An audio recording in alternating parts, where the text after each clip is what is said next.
बिस्मिल्लाहिर्रहमानिर्रहीम। Dear aspirants, अस्सलामु अलैकुम। बाबर नदीम हेयर।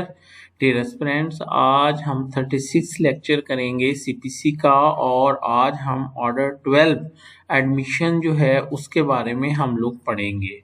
ठीक है, याद करें, रीकैप करें। जो मैंने सेक्शन 9A पढ़ाया था तो मैंने कहा था कि सेक्शन 9A कहता है कि जब रिटर्न स्टेटमेंट आ जाएगी तो उसके बाद कोर्ट ने क्या करना है कि तीन तीन दिन के वक्फे के साथ एक दिन प्रोसीडिंग करनी है ऑर्डर 10 की एग्जामिनेशन की, जो हम लोग पढ़ चुके हैं। उसके बाद कोर्ट ने प्रोसीडिंग करनी है डिस्कवरी एंड इंस्पेक्शन की ऑर्डर 11 की, और उसके बाद कोर्ट ने प्रोसीडिंग करनी है ऑर्डर 12 की। हमने ऑर्डर 10 को डेप्थ में देखा, हमने उसके ऑर्डर भी देखे, हमने ऑर्डर 11 की जो था उसको भी हमने डेप्थ में पढ़ा, और आज हम ऑर्डर 12 जो है उसको हम देखेंगे। फिर उसके बाद अगले लेक्चर में ये जो दो हमारे पॉइंट रह गए हैं, alternate dispute resolution and case management questioner, और ये फॉर्म कैसे फिल करने हैं, इसको हम आने वाले लेक्चर्स में जो है वो हम लोग जो है वो देखेंगे। तो आज हम चैप्टर जो विद रीसेंट अमेंडमेंट जो है वो हम पढ़ेंगे ऑर्डर 12। अब आप थोड़ी देर के देखिए, मैंने आपके लिए कुछ यहाँ पे बनाया है, ये देखें।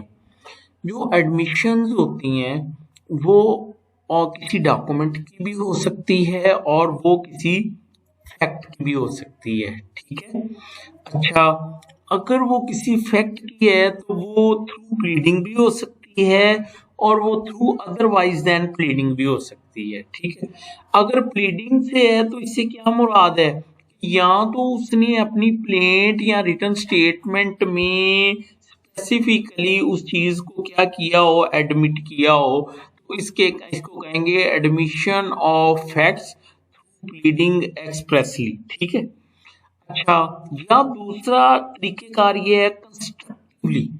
कंस्ट्रक्टिवली ऑर्डर 8 रूल 5 क्या मतलब कि याद है हमने पढ़ा था अवेसिव डिनायल अमाउंट्स टू एडमिशन, कि जहां पे वो गोलमोल आंसर दे, वो वाजे जवाब ना दे, तो कोर्ट उसको इस तरह से इंटरप्रेट करेगी कि अवेसिव डिनायल अमाउंट्स टू एडमिशन, या जहां पे उसने स्पेसिफिकली एक चीज को डिनाई ना किया हो या उसका रिप्लाई अवेसिव हो, तो कोर्ट उसको क्या तस्वर करेगी, एडमिशन। तो कंस्ट्रक्टिव का क्या मतलब है, बाय वर्च्यू ऑफ लॉ।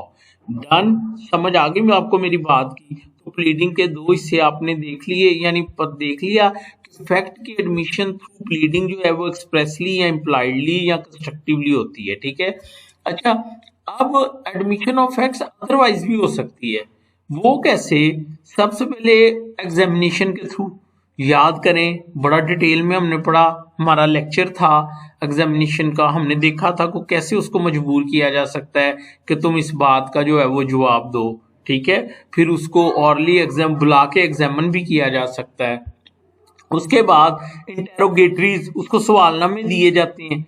याद करें, हमने डिटेल में जो है वो पढ़ा था। और एक आज हम पढ़ेंगे वो क्या है, through notice, order 12 rule 4, order 12 rule 4। और एक और जो है वो है ऑन एग्रीमेंट ऑफ पार्टी, जहां वो कंप्रोमाइज वगैरह उनका हो जाए, ऑर्डर 23 रूल 3। ठीक है, तो आज हमारा फोकस है, अच्छा, और admission through document order 12 rule 4। तो आज हमारे इंपॉर्टेंट डॉक्यूमेंट्स हैं, हमारे आज हमारा इंपॉर्टेंट जो टॉपिक है वो ये है एडमिशन ऑफ फैक्ट, और एडमिशन ऑफ फैक्ट, और रेलिवेंट जो उसका है पैरा वो है ऑर्डर ऑर्डर 12 रूल 4, और एडमिशन ऑफ डॉक्यूमेंट ये है ऑर्डर 12 रूल 2। होप कि आपको मेरी बात की, मैंने जो एक आपको ओवरव्यू दिया है उसकी आपको जो है वो समझ आ गई है। ठीक है, Rule 1, admission of case. The court shall inquire from a party whether or not it admits the truth of the whole or part of the case set up by the other party in the pleading.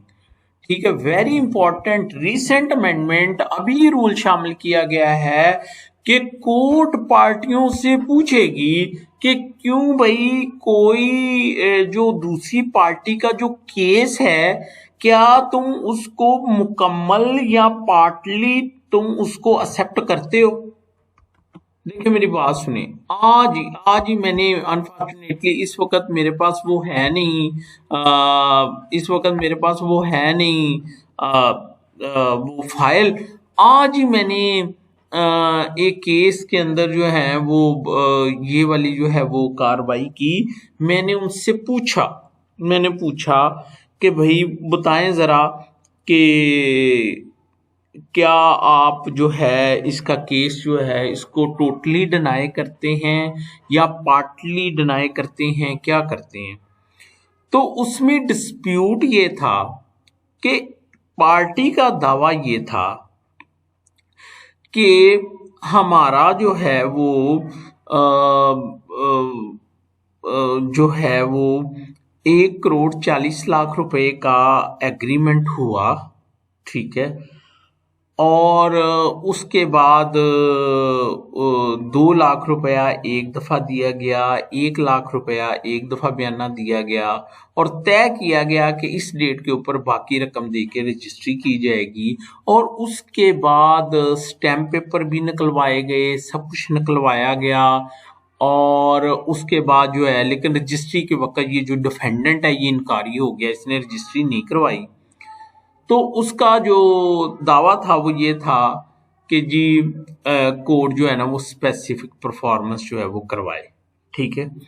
दूसरी party से जब पूछा गया तो उसने ये कहा yes agreement हुआ था, यस 1 करोड़ 40 लाख रुपए में सौदा तय हुआ था, लेकिन ये बात गलत है कि 2 लाख एक दफा दिए गए, 1 लाख एक दफा दिया गया, सिर्फ और सिर्फ 1 लाख दिया गया था, 2 लाख रुपया जो है वो नहीं दिया गया था, ठीक है। मजीद ये कि ये इनकारी हुए, इनके पास पैसे नहीं थे, ठीक है।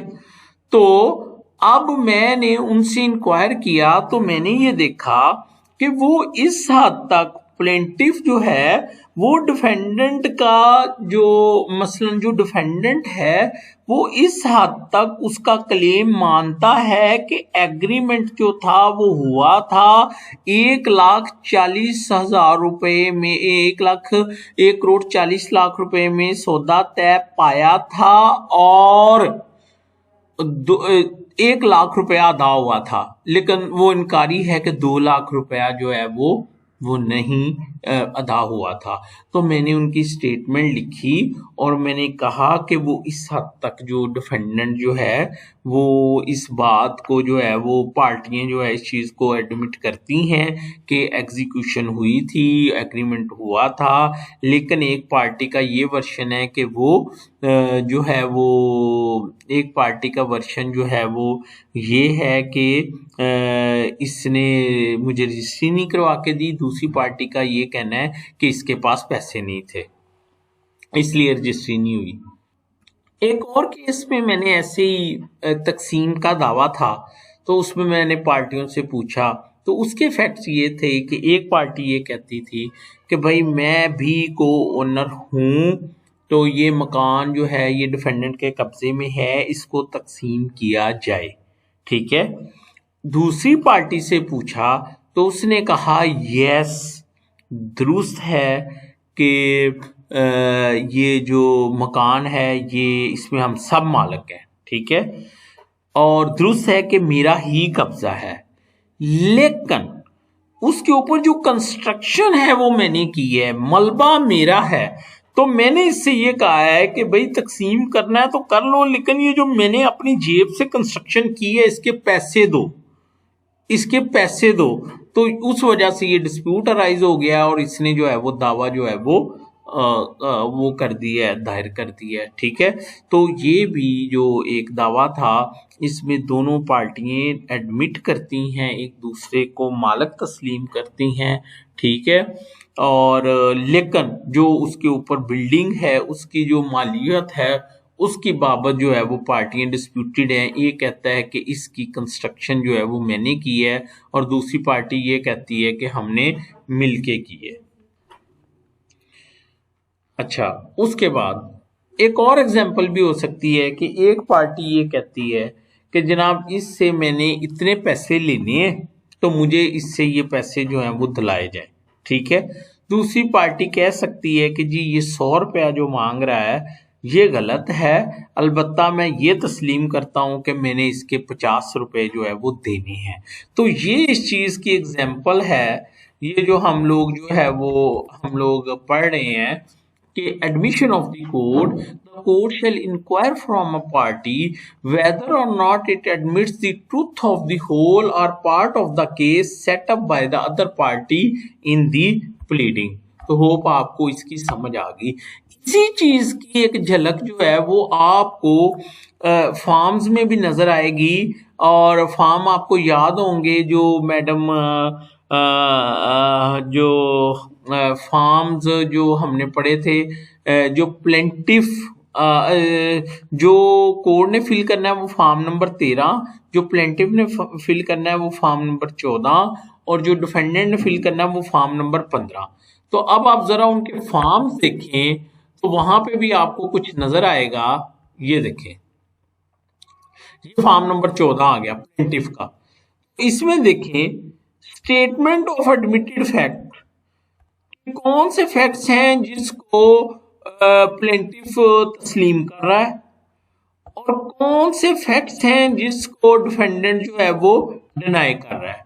मसलन वो ये कहता है कि जी ये बात जो है वो दुरुस्त है कि हमारे दरमियान जो है 1,40,00,000 का सौदा तय हुआ, और ये भी हमारे दरमियान एडमिटेड है कि 1,00,000 जो है वो क्या दिया गया, 1,00,000 जो है वो एडवांस दिया गया।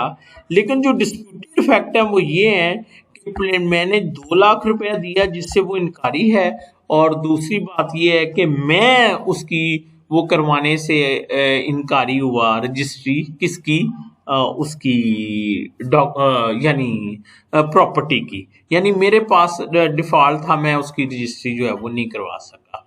तो ये बेसिकली वो जो ऑर्डर हमने पढ़ा है और ये एडमिशन ऑफ द केस, ये बेसिकली इससे रेलिवेंट ही है कि ये भी पार्टियों ने लिख के देना होता है कि किस हद तक वो रिटर्न स्टेटमेंट को देखकर किस हद तक फैक्ट्स को एडमिट करते हैं और किस हद तक फैक्ट्स को डिनाई करते हैं। होप आपको इसकी भी जो है वो समझ आ गई है, ठीक है। अब हम चलते हैं आगे, एडमिशन ऑफ द केस। उसके बाद जो रूल 2 फिर नया आया है, अब ये क्या है, ये भी बहुत जबरदस्त है, ये तो बहुत ही कमाल की है ना। इसका क्रक्स ये है कि कोर्ट जो है वो एक कोर्ट जो है वो हर पार्टी के एक डॉक्यूमेंट को दूसरी पार्टी को कहेगी कि एडमिट करो या डिनाई करो, एडमिट करो या डिनाई करो, एडमिट करो या डिनाई करो। तो ये कौन सा है जी, ये रूल 2 है। The court shall also require क्या हो गया इसको, the court shall also require the parties to admit or deny the document annexed with the plaint or as the case may be in the written statement। Her party से पूछा जाएगा कि दूसरी party ने जो साथ डॉक्यूमेंट लगाया है तुम उसको एडमिट करते हो और डिनाई करते हो। फिर क्या होगा, if a party fail to comply the direction under subrule 2 under subrule 1, the court may proceed against such party under rule 21 of order 11। वैसे हम पढ़ चुके हैं, याद करें ऑर्डर 11 रूल 21 क्या था, non compliance with the order, where any party fail to comply with any order to answer interrogator और discovery inspection, he shall if plaintiff be liable to have his suit dismiss. अगर plaintiff defendant का suit admit नहीं करेगा तो उसका दावा क्या कर दिया जाएगा, एडमिट या डिनाई, यानी वो उसके बारे में कोई जवाब ही नहीं देता तो उसका दावा खारिज कर दिया जाएगा।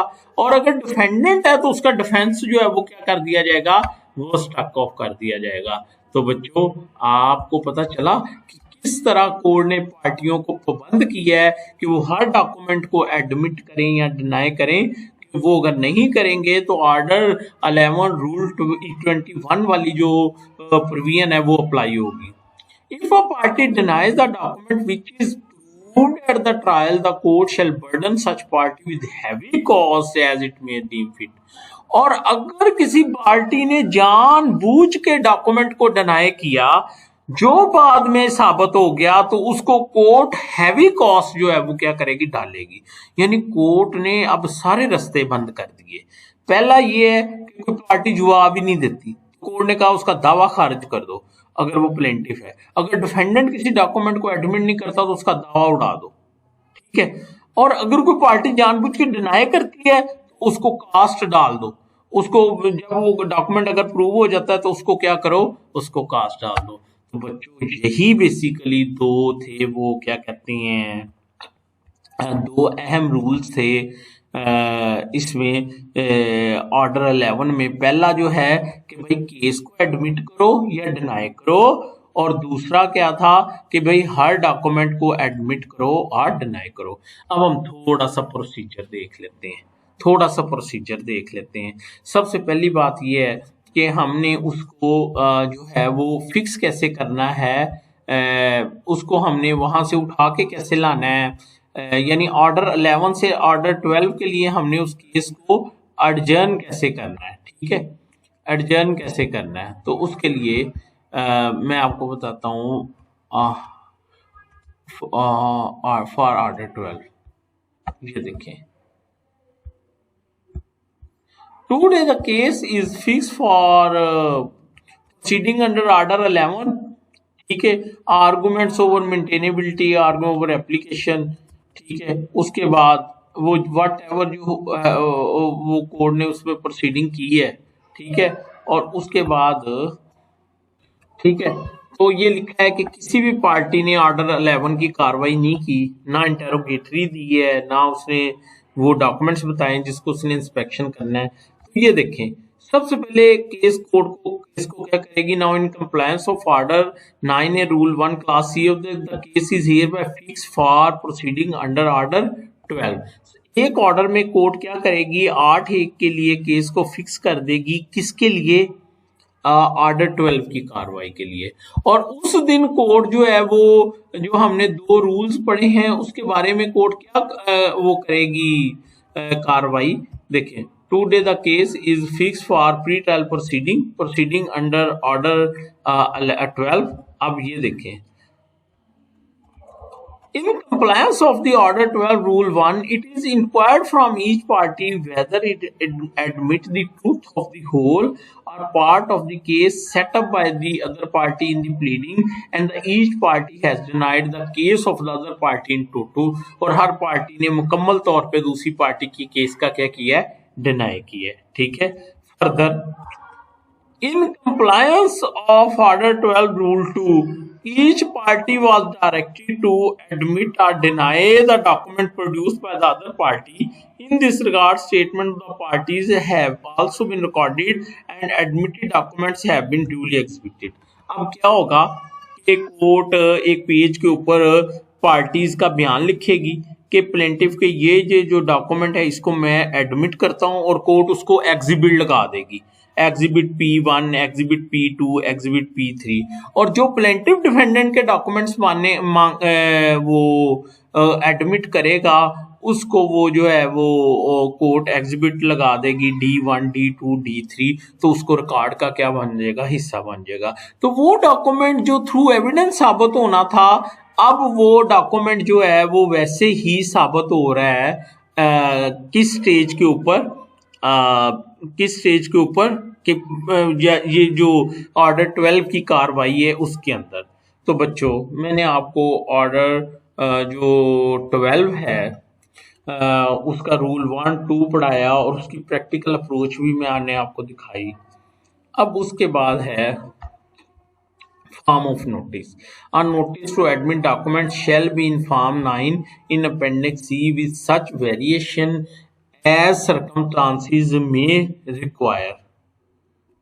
अच्छा, इसकी ना अब जरूरत नहीं रही। देखिए, इसको उस वक्त फॉर्म 3 की उस वक्त जरूरत पड़ती अगर ये रूल 2 नया ना आया होता, ये तो डायरेक्ट है ना, कोर्ट शैल इंक्वायर, ये तो कोर्ट ने खुद ही करना है, पार्टियों से पूछना है, नोटिस की जरूरत ही नहीं है। लेकिन जो पहला था, अमेंडमेंट से पहला था, उसमें था इधर party may call upon the other party to admit the document, ठीक है। तो उस सूरत में वो नोटिस की बात जो थी वो होनी थी, कि उसको नोटिस दिया जाए अंडर रूल 3। तो अब चूंकि अमेंडमेंट आ गई है तो इसकी अब जरूरत ही नहीं है, ठीक है। अब चलते हैं फैक्ट्स के ऊपर। अब बच्चों अब मेरी एक बात सुनो, ये देखें, हमने पढ़ा था, ये था admission of document, order 12 rule 2, जो अभी हमने पढ़ा है। अब हम किसकी तरफ जा रहे हैं, admission of fact through notice, order 12 rule 4। Hope कि आपको मेरी बात जो है उसकी जो है वो समझ आ गई है। ये बड़ा मसला है मेरे लिए कि अब हम फैक्ट की एडमिशन के बारे में पढ़ने जा रहे हैं, ठीक है। ले जी, ये क्या कहता है, ये कहता है any party may by notice in writing at any time not later than 9 days before the day fixed for the hearing call on any other party to admit for the purpose of the suit only and specify fact or facts mentioned in such notice and in case of refusal or neglect of। अच्छा इधर ही रुके, मैं पहले आपको इसका specimen दिखाता हूं और फिर ये पढ़ाता हूं, तो आपको ये बड़ा इजी और समझ आ जाएगी इसकी, ठीक है। ये देखें अपेंडिक्स सी, और इसका ये जो है ये फॉर्म 10 है, इसको देखें जरा। टाइटल ऊपर कौन दे रहा है, किसको ये नोटिस दे रहा है, अब इसको देखिएगा जरा। Take notice that the plaintiff और defendant in the suit require the defendant और plaintiff to admit for the purpose of the suit only, सिर्फ दावे के लिए the several facts respectively herein after specified, and the defendant or plaintiff is hereby required within 6 days from the service of this notice to admit the said several facts, seeing all just exception to admissibility of such fact as evidence in this suit। देखो बच्चों, वो ये कह रहा है एक party दूसरी को डायरेक्ट नोटिस दे रही है, एक पार्टी डायरेक्ट दूसरी पार्टी को नोटिस दे रही है, और उसको सबसे पहले तो ये बात कह रही है कि मैं जो बात आपसे पूछ रहा हूं वो सिर्फ दावे की हद तक है, यानी अगर आप इसको एडमिट कर लोगे तो ये बात किसी और जगह पे आपके खिलाफ इस्तेमाल नहीं होगी। मकसद क्या है कि दूसरी पार्टी को इनकरेज किया जाए कि वो उस पर अपना रिस्पॉन्स दे, ठीक है। और वो फैक्ट्स मैंने नीचे दिए हैं, फिर उसके बाद और तुमने कितने दिनों में जवाब देना है, 6 दिनों में इसका जवाब देना है, ठीक है। इन फैक्ट्स में से तुमने एडमिट करने हैं, और जो एडमिसिबिलिटी या जो यानी जो लॉ उसको इजाजत देता है कि वो उसका जवाब ना दे, वो बेशक उसका जवाब ना दे, लॉ की जैसे वो प्रिविलेज कम्युनिकेशन ये वो आ गया, ठीक है। अब वो नीचे अब वो फैक्ट्स बता रहा है क्या क्या, the facts the admission of which is required that M died on 1 January 1890, ये पहला फैक्ट, ये अब उसको भेज रहा है कि इसको एडमिट करो। अच्छा देखिए, इसमें कोर्ट का रोल नहीं है, एक पार्टी दूसरे को डायरेक्ट क्या दे रही है, एक पार्टी दूसरे को डायरेक्ट क्या दे रही है, नोटिस दे रही है। और दूसरा fact that he died interstate, interstate का मतलब विदाउट एनी विल, ठीक है। फिर that N was the only lawful son, और एन उसका सिर्फ एक ही बेटा था, ठीक है। That O died on 1 April 1896, O जो है वो डाइड, और that O was never married, और ओ ने कभी शादी नहीं की थी। अब ये जो फैक्ट्स हैं ये नोटिस में लिखे हुए हैं, और दूसरी पार्टी को ये कहा गया है कि तुम इन फैक्ट्स को एडमिट करो या डिनाई करो, और ये फैक्ट्स सिर्फ इस दावे की हद तक होंगे और ये कहीं और तुम्हारे खिलाफ इस्तेमाल नहीं किए जाएंगे, और तुमने 6 दिन में इसका क्या करना, जवाब देना। अच्छा बच्चों, ये ना इतना इंपॉर्टेंट नहीं है, ठीक है, लेकिन चूंकि हमने थारोली पढ़ना है तो वैसे प्रैक्टिस में ये इतना इन नहीं है। अब वो पार्टी जो जवाब देगी वो कैसे जवाब देगी, सुनो।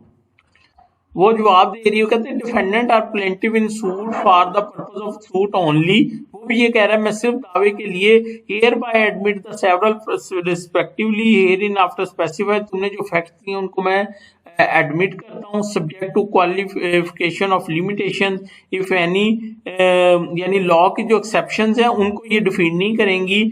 Herein specified seeing all just exception to the admissibility of any such facts or any of them as evidence in the suit.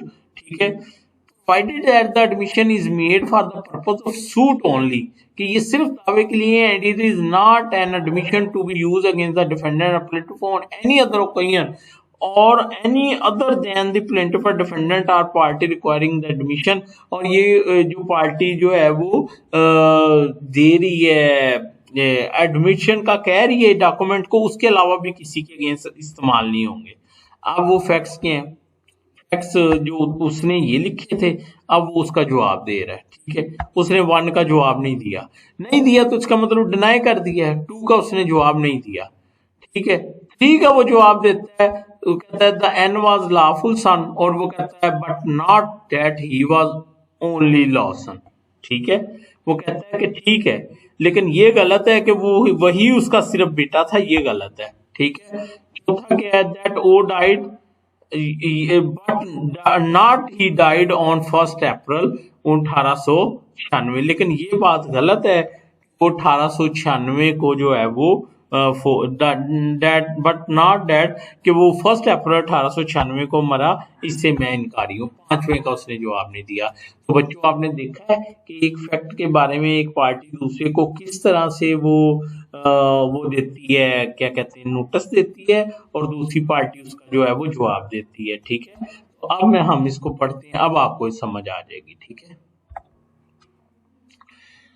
any party may by notice in at any time not later than 9 days before the day fixed for hearing call on any other party to admit for the purpose of the suit only any specific fact or facts mentioned in such notice, and in case of refusal or neglect to admit the same within 6 days after service of such notice or with such further time as may be allowed by the court, the cost of proving such facts or facts shall be paid by the party so neglecting or refusing whatever the result of the suit may be.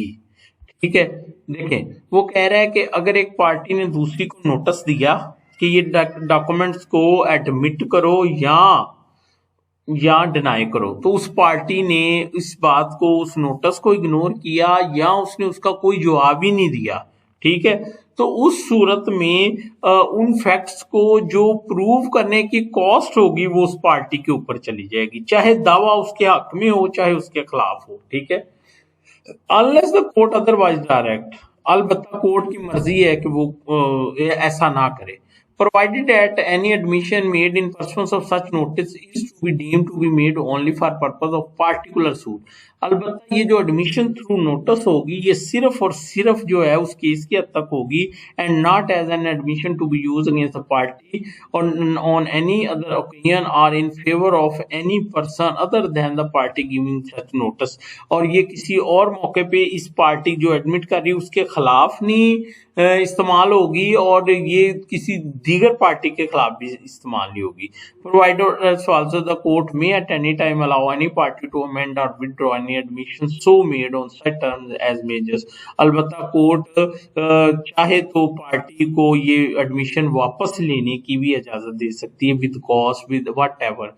तो बच्चों आपको समझ आ गई मेरी बात की, इतना मुश्किल नहीं था, इजी था. ठीक है, अच्छा, power of the court to record admission on document and facts, notwithstanding that no notice to admit document or fact has been given under Rule 2 and 4 respectively, the court may at any stage of proceeding before its own motion call upon any party to admit any document or fact and shall in such case record whether the party admits or refuses to neglect to admit such document. बहुत बड़ी power court के पास आ गई है कि court दावे की किसी भी स्टेज पे दूसरी पार्टी को बुला के कह सकती है कि भाई ये जो फैक्ट है इसको या एडमिट करो या डिनाई करो, इसको या एडमिट करो या डिनाई करो. और ये कौन कह रहा है? ये रूल 4 ये कह रहा है. ठीक है, उसके बाद form of admission, a notice to admit fact shall be in form 10A appendix, ये हमने देख ली है, and admission of fact shall be in form 11, ये हमने विद सच वेरिएशन ये हमने देख लिया है. ठीक है, अब बड़ा इंपॉर्टेंट है judgment on admission. Judgment on admission, ठीक है।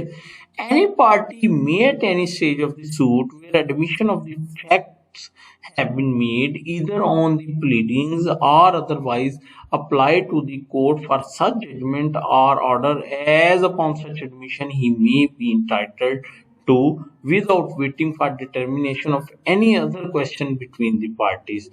देखें, वो ये कह रहा है किसी भी स्टेज पे कोई भी पार्टी उस एडमिशन की बुनियाद पे जो कि दूसरी पार्टी ने की है कोर्ट को एप्लीकेशन दे सकती है, ठीक है, कि जनाबे वाला इसकी बुनियाद पे आप जजमेंट जो है वो क्या करें, पास कर लें, ठीक है।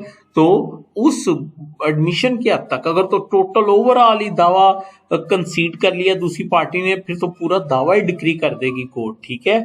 लेकिन अगर उसने पार्टली उसको एडमिट किया है तो कोर्ट क्या करेगी, पार्टली उसको जो है वो क्या करेगी। मैं आपको एक मिसाल देता हूँ, मसलन डावरी आर्टिकल है, एक बंदे ने 10 आर्टिकल डावरी के मांगे हैं, ठीक है, 5 उसने एडमिट कर लिए हैं, तो अब कोर्ट को वो एप्लीकेशन दे सकता है कि भाई जज साहब ये जो 5 हैं इसकी हद तक मेरा दावा क्या किया जाए, डिक्री किया जाए, ठीक है। And the court may upon such application make such order और give such judgment as the court may thinks, और कोर्ट की मर्जी होगी कि उसकी एप्लीकेशन के ऊपर चाहे उसको, और कोर्ट की मर्जी होगी कि वो जजमेंट के ऊपर चाहे तो वो कोर्ट फिर वो एविडेंस फर्दर कॉल कर ले और चाहे उस पर जजमेंट पास कर दे, ये कोर्ट की जो है वो मर्जी होगी। तो बच्चों होप कि आपको मेरी बात की जो है वो समझ आ गई, ठीक है।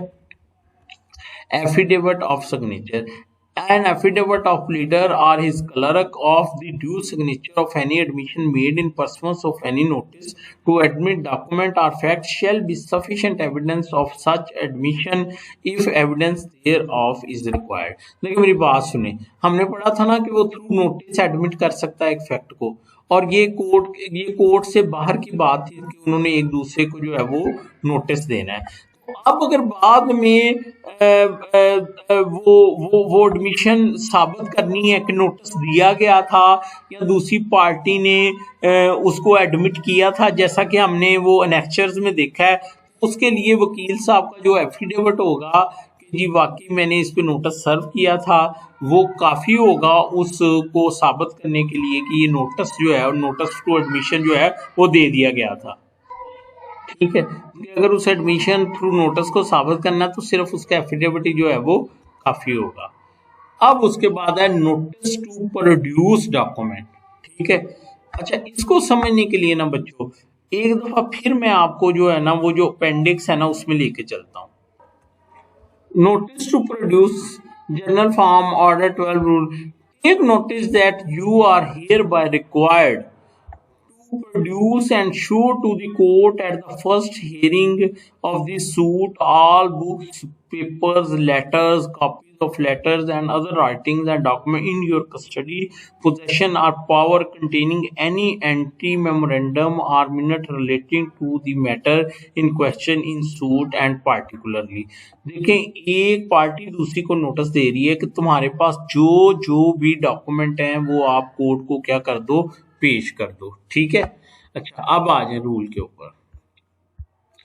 Notice to produce documents shall be informed 12 with such variation as circum may require an affidavit of the pleader or clerk of the service of any notice to produce and of the time when it was served with a copy of the notice to produce shall in all cases be sufficient evidence of service of notice and of the time when it was served। और जो pleader affidavit आ जाए कि उसने ये notice दे दिया था दूसरी party को और साथ में जो है वो नोटिस की कॉपी भी आ जाए तो ये सफिशिएंट होगा कि यानी प्रिजम्पशन अटैच हो जाएगी कि उसने नोटिस दिया था। अब दूसरी पार्टी पे बर्डन चला जाएगा कि वो साबित करे कि उसको कोई नोटिस जो है वो नहीं मिला था, ठीक है।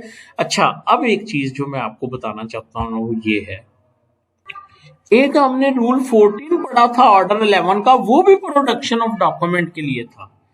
तो दोनों में फर्क ये है कि इधर कोर्ट ऑर्डर कर रही है प्रोडक्शन ऑफ डॉक्यूमेंट का और उधर जो है एक पार्टी दूसरे को नोटिस दे रही है किसका, डॉक्यूमेंट को पेश करने का, ठीक है। और ये यहाँ पे नोटिस होगा at the very first hearing of the case, जो है वो डॉक्यूमेंट जो है वो क्या करे, पेश करे। उधर ये है कि कोर्ट एट एनी स्टेज जो है वो पार्टी को कह सकती है कि भाई आप ये डॉक्यूमेंट जो है इसको क्या करें, आप कोर्ट में जो है इसको पेश करें। तो होप कि आपको इस बात की जो है वो समझ आ गई है। Cost, if a notice to admit or produce specific document which are not necessary, the cost of occasion thereby shall be borne by the party giving such notice। अगर कोई पार्टी बिला वजह कोई नोटिस देगी to admit a document etcetera और बाद में ये साबित हो जाता है कि उसका कोई मकसद नहीं था, तो उसकी कॉस्ट उस पार्टी के ऊपर जाएगी। तो बच्चों ये था आज आर्डर 12।